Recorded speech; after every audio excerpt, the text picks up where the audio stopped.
ሰዓቱ በጣም መሽቷል። ሌሊት ነው። እኔ ብቻዬን ጎዳና ላይ ተኝቼ ነበር። ስነቃ 3 ሰዎች ከበውኝ አገኘሁኝ። እዛ ደረቅ ሌሊት ማንም ሰው በሌለበት እነዛ ሰዎች ጾታዊ ጥቃት ሊያደርሱብኝ ሞከሩ። እግዚአብሔር እንደማለት በፊት ከ3 ጊዜ በላይ ራሴን ለማጥፋት ሞክሬያለሁ። በቃ ማንም አይፈልግም። ምን ትጠብቃለህ? ምን ትፈልጋለህ? ማንም ሰው ካልፈለገ አንተ ምን? the only thing የምፈልገው ቶማስ ቫልዩ እንዳለው ማሳወቅ ብቻ ነው። በቃ ተስማይ አባቴ አልፈልግህም፣ ልጅ አይደለህም ብሎ ያላባት እንድቀር ብቻዬን እንደው አባቴ ብዬ እንዳልድል አደረገ። ጎዳና አልጠው።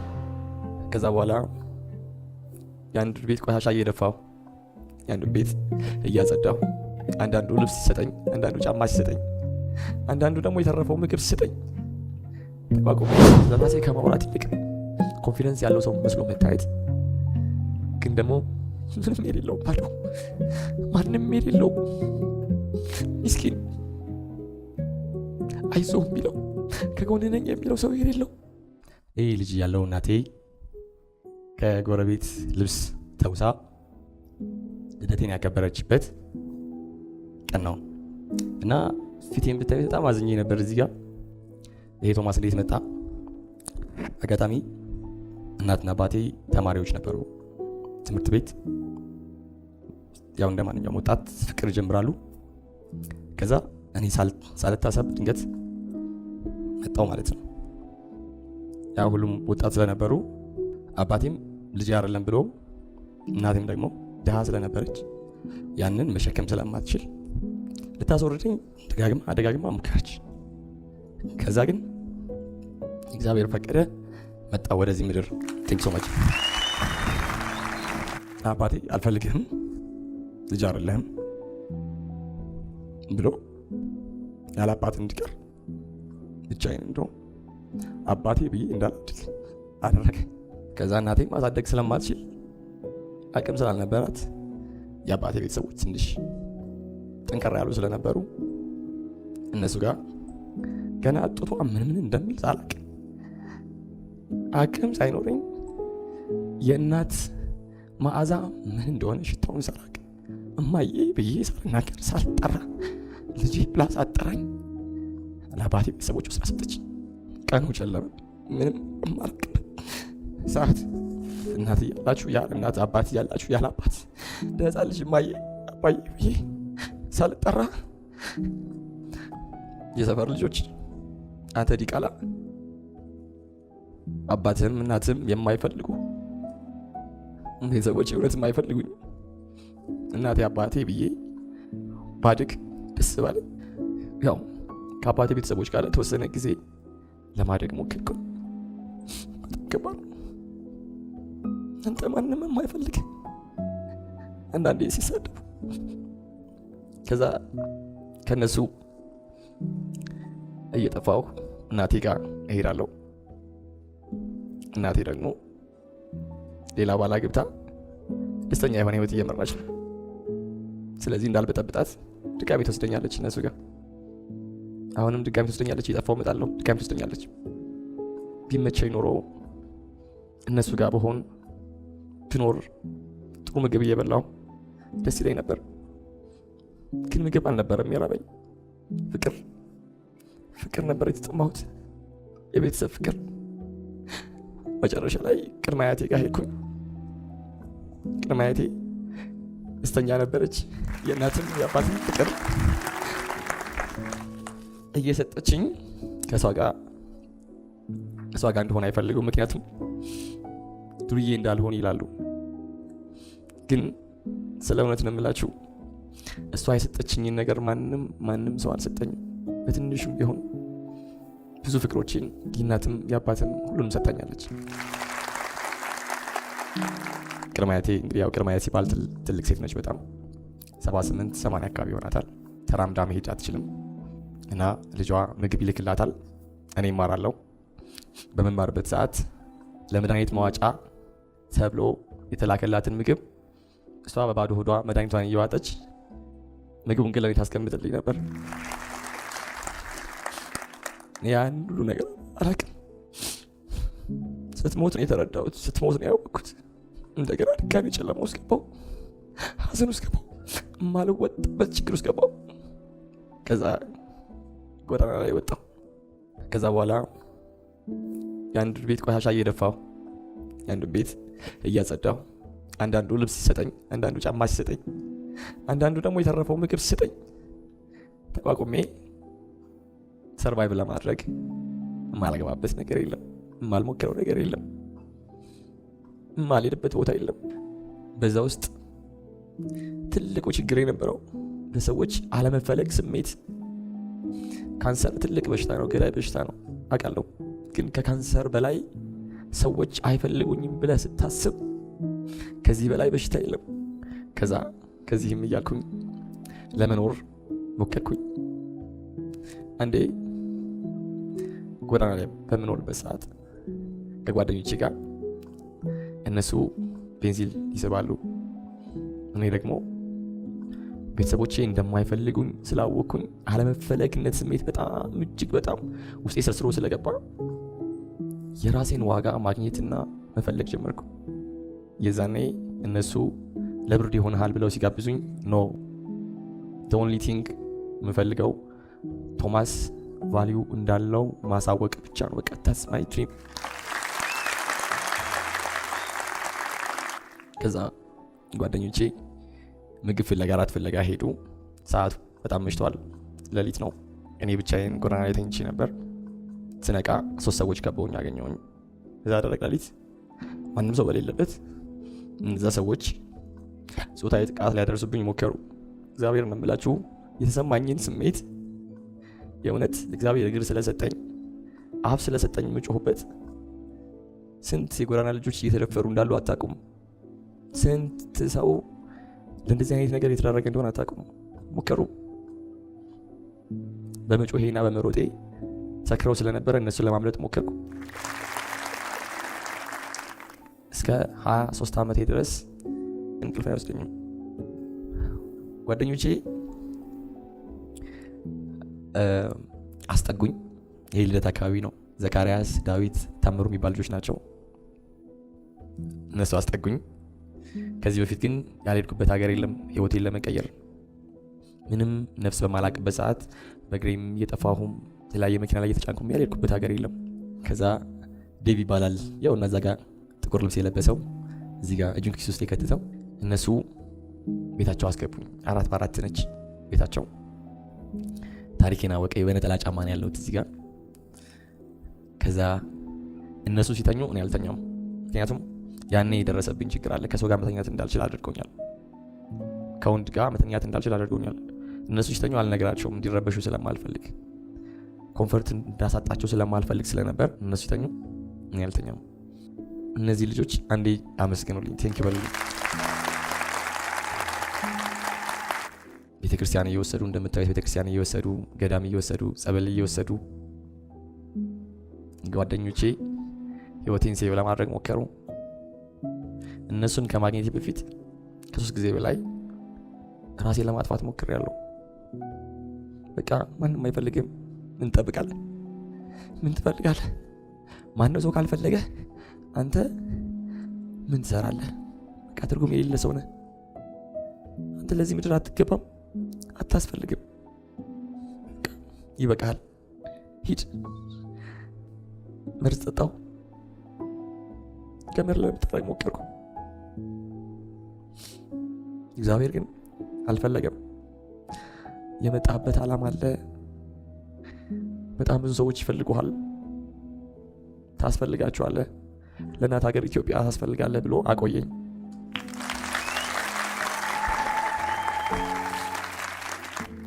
ከቻልኩኝ የጓደኞቼን እናት እና አባት እንደ እናት ፍቅር እንዲሰጡኝ እታገላለሁ።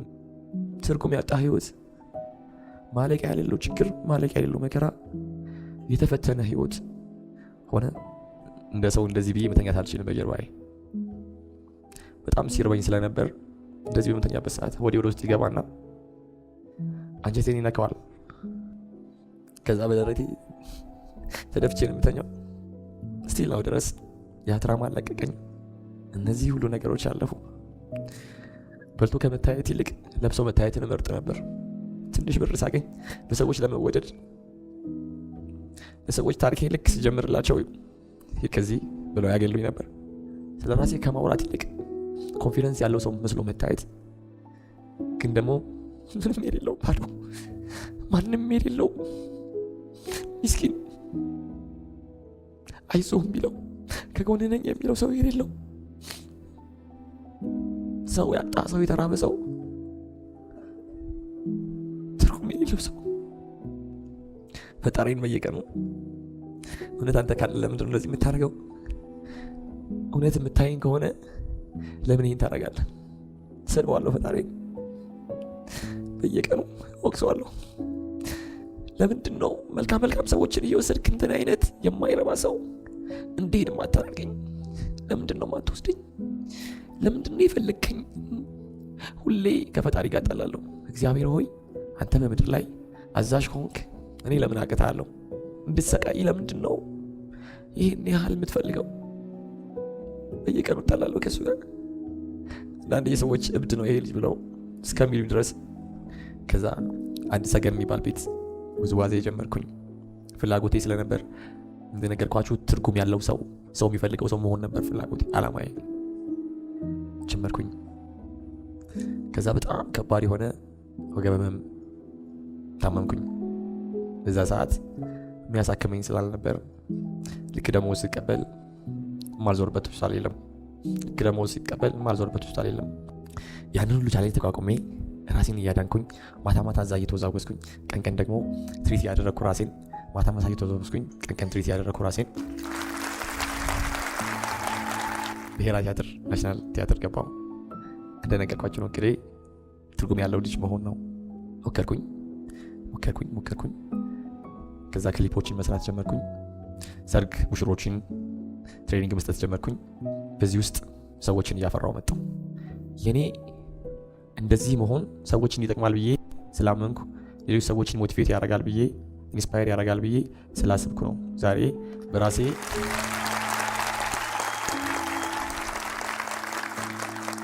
በራሴ ወስኜ አንድ ጓደኛ የምናለኝ ቶማስ፣ አንተ ስኬታማ ስትሆን ፕራይቬት የሆኑ ነገሮችን ለሰው አትናገር፣ ምክንያቱም ነገ ግጆች ባልገው ቆርጠው ቲክቶክ ላይ መቀለጃ ያደርጉሃል እና ነገ ያወራሃቸውን ታሪኮች በሙሉ ነገ ሼር እያደረጉ እንድትጎዳ ወይም የስነ ልቦና ችግር እንዲደርስብህ ያደርገዋል ሲለኝ፣ እሺ ችግር የለውም ምክርን ሰምቻለሁ ወንድሜ፣ ግን ደግሞ የኔ መጎዳት ሰዎችን የሚያድን ከሆነ አምሂር።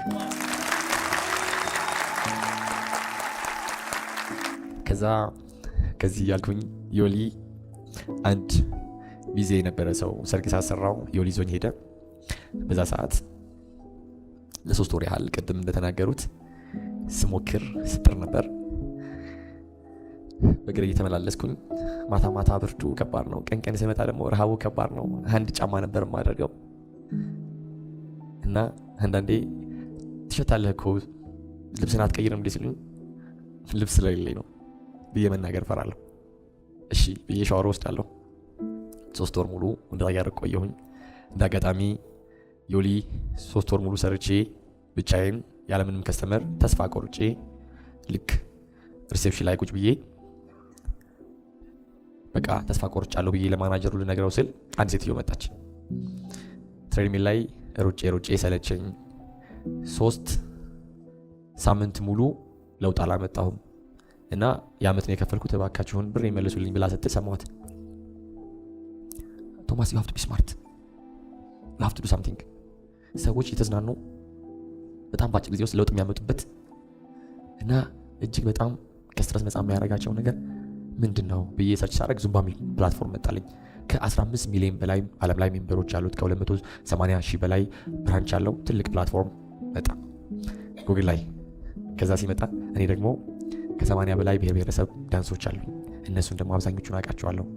እነሱ 6 ባልሞላ የዳንስ አይነት በሀገራቸው ያንን ፈጥረው ዓለምን ካዳረሱ፣ እኔ ደግሞ ከ80 በላይ ብሔረሰብ ዳንሶች አለኝ። በዛ ላይ በጣም ኢንቴንሲቭ ወርክአውት መሆን የሚችል ግን ደግሞ ሁሉም ሰው ኢንጆይ ሊያደርገው የሚችል ትልቅ ሀብት አለኝ። ኢትዮጵያ በጣም ብዙ ሀብት አላት። ይሄም ትልቅ ሀብት ነው።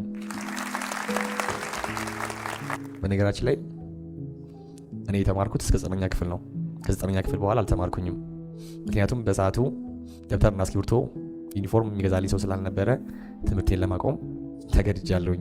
እና ግን በዛ አጋጣሚ በየአመቱ በትምህርት መሳሪያ እጥረት ምክንያት ትምህርታቸውን እንዳያቋርጡ ብዬ በየአመቱ ለማንም የማልናገረው ለማንም የማላወራው የራሴ የሆነ ፈንድራይዚንግ አዘጋጅቼ በየአመቱ ደብተርና እስክሪብቶ እሰጣለሁ። እነሱም ባየ ቁጥር ያኔ የተቸገርኩበትን ቀን የተበቀልኩት ያህል ስሜት ስለሚሰማኝ ነው። አልተማርኩም ወይም አጋጣሚውን አላገኘሁም ብዬ ስለሆነት ነው የምነግራችሁ። ራሴን አልገደብኩትም። ጉግል አደርጋለሁ፣ በደንብ አጠናለሁ። ዩኒቨርሲቲ ገብቶ ዲግሪ ከጨረሱት እኩል ራሴን አስተምሬያለሁ። ኢንተርኔት አለ፣ ስልክ አለ፣ ጉግል አደርጋለሁ። የሚያስፈልገኝ ነገር ሁሉ ከኢንተርኔት ላይ ያገኛለሁኝ። ራሴ ፎርሙላ ሰርቼ ራሴ እያንዳንዱ የፋት ሴሎቻችን የሚከማቹባቸውን ቦታዎች ፈልጌ እነዚህን ኢንጌጅ ሊያደርግልኝ የሚችል በጣም በአጭር ጊዜ ውስጥ ሰዎችን ሊቀይር የሚችል ነገ የዓለም ተስፋ የሆነ ትልቅ ፕላትፎርም አበረከትኝ። ከዛ በኋላ እያለ ሰው እያደገ እየጨመረ መጣ። ኮንሰርት አዘጋጀው። ሰለሞኒክ ጓደኛዬም ረዳኝ፣ አዘጋጀሁኝ። ከዛ በኋላ እያለ አቶ ተፈራ የዮሊ ባለቤት እጅግ በጣም ቅን፣ እጅግ በጣም መልካም ሰው፣ አባት ምንም እግራችሁ በተዋወቅን በሁለተኛ አመቱ ፈጣሪ ልክም ይቀማኝ። በጣም ለሰዎች ቅን ሀሳቢ፣ እኔ ደግሞ አባትም ጓደኛም ነበር። ቤት ሁሉ ሰጥቶኛል። እዛው ዮሊ የምኖርበት ቤት ሰጥቶኛል። አብሬ ኖር ነበር ከሱ ጋር። በጣም ኢነርጄቲክ ነኝ። እንደነገርኳችሁ የምፈልገው ቶማስ ቫልዩ ያለው ሰው እሱን ነው የምፈልገው። እዛ ደረጃ መድረስ ነበር የምፈልገው። ስለዚህ በዛ በጣም ሞክር ነበር። ቫልዩ ያለው ሰው እንደሆንኩኝ ራሴ ለመንገር ለማሳየት ሞክር ነበር። ከዛ ዮሊ ነቀነኩት ህንፃው ሙሉ በሙሉ። ከዛ በአጋጣሚ አሜሪካ በሄደበት ሰዓት ድንገት አረፈ። እጅግ በጣም ልቤ ተሰበረ። የሚገርማችሁ ነገር ቅድም ያሳያችሁ ይሄ ቪዲዮ ላይ ለልደቴ መልካም ምኞት የተመኘ ነው። እዚህ ቦታ ላይ ተሰብስበን ራት ልንበላ ቶማስ ቤቴ መኪና ገዝተህ ካላመጣ አንተ የኔ ልጅ አይደለም ብሎ አለኝ። የሚገርማችሁ ነገር እሱን ለማስደሰት ብዬ ከሰዎች ተበዳድሬ ካለኝ ላይ ማለት ነው ጨምሬ ከባንክ ተበድሬ መኪና ገዛው። ግን የሚገርም አጋጣሚ እሱ በሄደበት ሰዓት ነበር መኪናዬ ፕሮሰሱ አልቆ የመጣው። ከዛ ማታ እኔ ከጓደኞቼ ጋር ሳምሽ በካሜራ የግቢው ካሜራ አለ። እስካሁን አልገባህም ምን ትሰራለህ ብሎ ቴክስት ያደርግልኛል። የኔ ፓርኪንግ ማድረጊያ ቦታ አለች፣ እዛ ፎቶ እያነሳ። እንደዛ አይነት ሰው ነበር ያጣሁት። አይዞ በርታ የሚል የሚያጠነክር ሰው ነበር ያጣሁት። ከዛ በቃ በጣም ዲፕሬሽን ውስጥ ገባሁ። ድሮ የነበሩብኝ ትራማዎች ተመለሱ። አጋጣሚ እዛም የነበረው ዩሊም የነበረው ነገር አንሄልዚ ሆነብኝ። እቺ በጣም ያኔ ዳንስ ላለማምዶ የመጣሁበት ወይም ደግሞ ይዞኝ የመጣው ሰውዬ እንደገና እንደወጣ ያንን ቤት እንድለቅ ዋነኛ መሰረት ሆነ። ለ10 ቀን ሙሉ ጧትም ማታም እያሰራው ግን እንቅልፍ አልተኛም ነበር። በጣም ዊክ ሆንኩኝ፣ ደካማ ሆንኩኝ። ስትሪንግ ጊዜ ናጣው፣ ታመምኩ፣ በጣም ከፍተኛ ህመም ታመምኩ። ከዛ ህንድ ሄድኩኝ። ለማንም አልተናገርኩም። ከፍተኛ ህመም ገጠመኝ። ህንድ ሄድኩኝ። ምንም ሳንቲም በሌለኝ ሰዓት ተበዳድሬ ነው ሄድኩት። ምክንያቱም የእሱን ሞት አልጠበቅኩም። ከዛ ህንድ ታክሜ መጣሁ። ከዛ በኋላ ሳንቲም የለኝም፣ ምንም የለኝም። ግን ደግሞ በኢዲኤፍ ምክንያት ያፈራኋቸው ምርጥ ቤተሰቦች አሉኝ። እግዚአብሔር የሰጠኝ በእናትና በአባቴ የካሰኝ ምርጥ ቤተሰቦች አሉኝ። ከዛ አማከርኳቸው። ከዛ ነገርኳቸው፣ ያሉትን ነገሮች አስረዷቸው። ገቢ ማሰባሰቢያ እናርጋሉኝ። ማንም ሰው እንዲረዳኝ አልፈልግም። እኔ ውስጤ ጨካኝ ነው። ቶማስን ረዳሁት ሰው እንዲለኝ አልፈልግም። ቱ ቢሆነስ እዚሁ ግን አበድሩኝ እና ልስራ። አይነው ነገ እንደምመልሰው። ምክንያቱም ልቤን አውቀዋለሁ፣ ውስጥ የተቀመጠውን ኃይል አውቀዋለሁ። ስጡኝ አልኳቸው። ከዛ በቃ ነገ አዲሱ የምንሰራበት ጂም የምንሄድበት ጂም ብር እንክፈልና ቀድመን የዓመትም የ6 ወር እንክፈልና ከዛ በኋላ እዛ ከገባን በኋላ ቀስ እያልን ሰዎችን እያለማመድን በደንብ ብዙ ሊመጣ እናደርጋለን። ተባባልን፣ ተማከርን። እነዚህ ኮሚቴዎች አሉ። ሁሉም ሰው የበኩሉን ሁሉ አደረገ፣ ተባበረኝ። እኔም ደግሞ ደስ አለኝ። ምክንያቱም ተረድቼ ሳይሆን ነገ መክፈል የምችለው በጉልበቴ መክፈል የምችለው ነገር ስለሆነ ደስ አለኝ። የሚገርም ተስፋ ተሰማኝ። ሰው ሀብት ነው። እኛ ነዳጅ እያልን እንሰቃያለን፣ እኛ ወርቅ እያልን እንሰቃያለን። ሰው ሀብት ነው። ለሰው ልጅ ሰው መድኃኒት ነው።